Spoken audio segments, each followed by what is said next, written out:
Every company out there is chasing quality, but where does it really come from?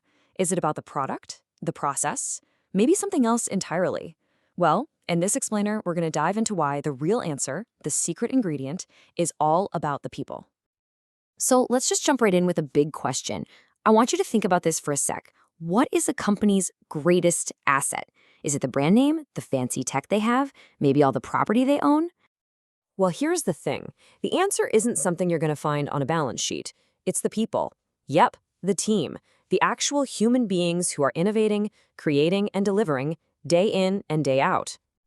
Okay, but just knowing that people are important, that's only step one. Actually doing something about it, now that's what separates the good companies from the truly great ones.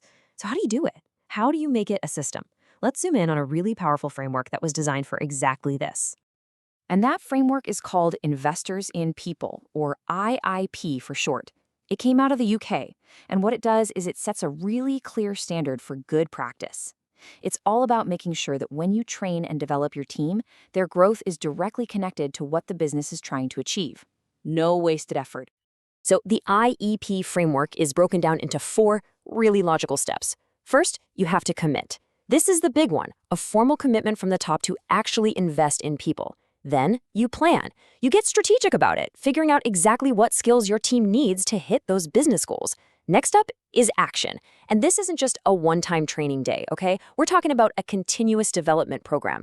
And finally, and this is so crucial, you evaluate. You have to ask, did this actually work for the individual and for the organization? It creates this amazing self-improving cycle. All right, so IIP is awesome, right? It's fantastic for really zeroing in on your internal team, but what happens if we pull back a bit, if we zoom out? Are employees the only people who matter for a business to be successful? And that leads us to a really important question. When we use that word, people, are we just talking about the folks on the payroll, or is the picture, bigger than that? Well, that very question leads us to another model, the EFQM excellence model. This thing was put together by a whole bunch of top European companies, and their goal was to create a framework to help improve, well, everything a business does, using the absolute best, the most cutting-edge management practices out there. And this is where you see a really fundamental shift in thinking. See, while IIZP zooms right in on the internal team, EFQM zooms out.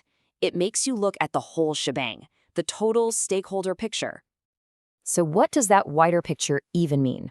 Well, of course, you've got your employees and your customers. That's a given. But the EFQM model throws in a 4th piece, and it's a big one, the wider community. Now, that is a radical idea, isn't it? It's saying that real excellence isn't just about how your company is doing inside or how well you're doing in the market. It's also about being a positive force in society. It's a much, much more holistic way of looking at who your people are. Okay, so we've got these 2 really powerful models. One is super focused, zoomed in. The other is broad, zoomed out. Let's pop them up side by side and see exactly how they stack up. When you look at them like this, a really clear story starts to form. You can see the evolution, right? We go from a UK model that's all about training to this bigger European model that's focused on total management. But the biggest difference, the most important change, is the scope. The whole definition of people just explodes from just employees to all stakeholders, and that includes the community. So here's the bottom line.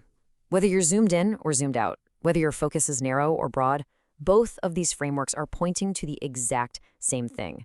Having a real, formal strategy for your people isn't just some nice to have. Nope, it is absolutely essential if you want to achieve quality that actually lasts. There's a saying that I think just nails this perfectly.